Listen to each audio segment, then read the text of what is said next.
si Fiang. Patuloy ang pagbuhos ng emosyon dahil sa natanggap na balita mula kay Sean.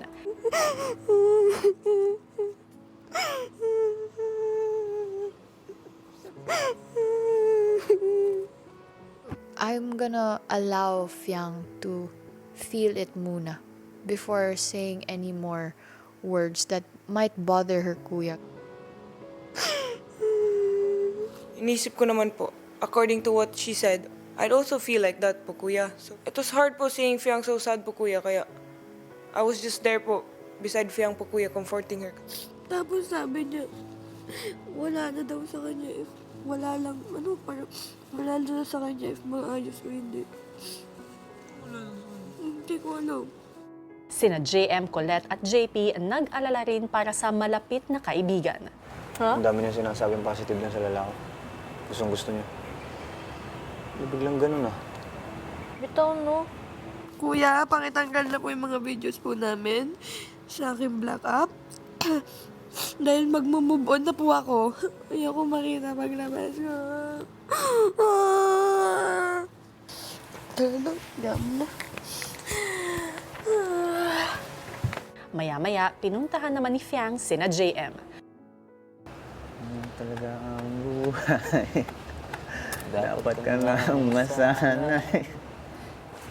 Focus sa goal. Ba't nandito ka? Ganda. Sobrang ganda ng trato.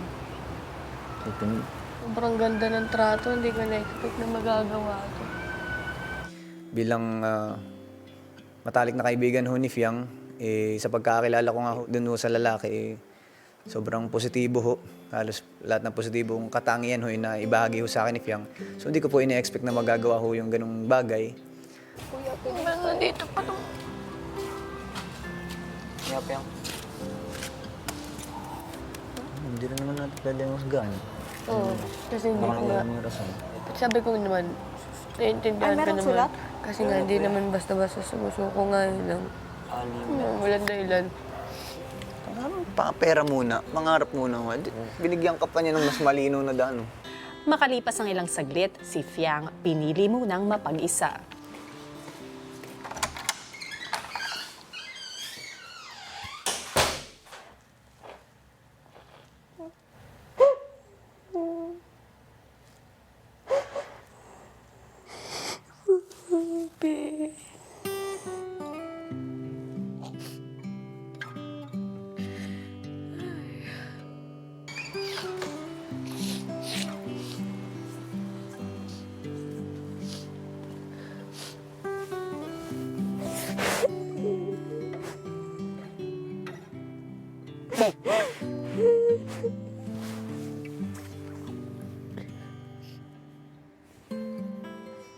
Habang naghahanda para sa kanilang online live selling task, si JP minabuti ng i-check ang kalagayan ni Fiang.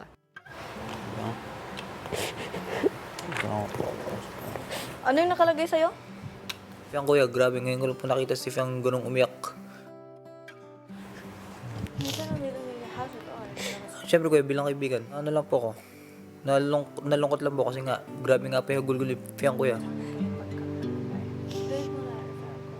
Maya-maya, lumabas na rin si Fiang para maghanda sa kanilang task.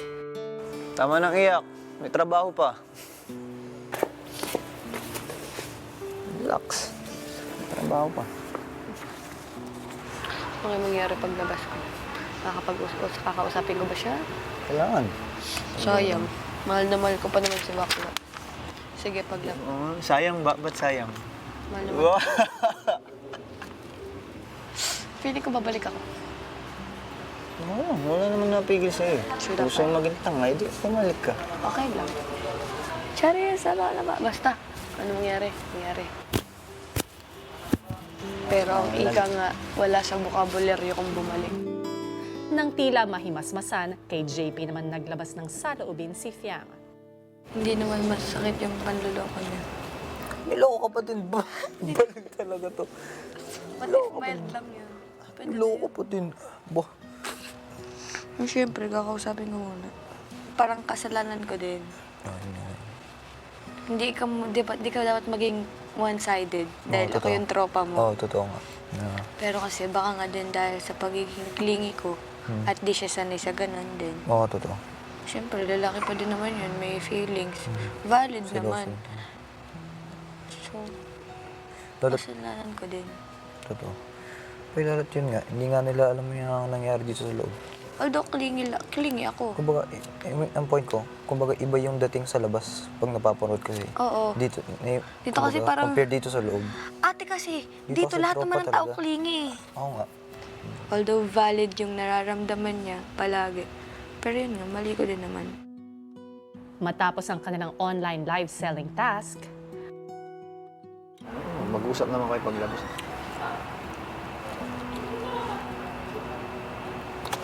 Pero it still hurts. I don't Tulog read mo lang yan. true. Tapos focus ka na lang ulit dito bukas.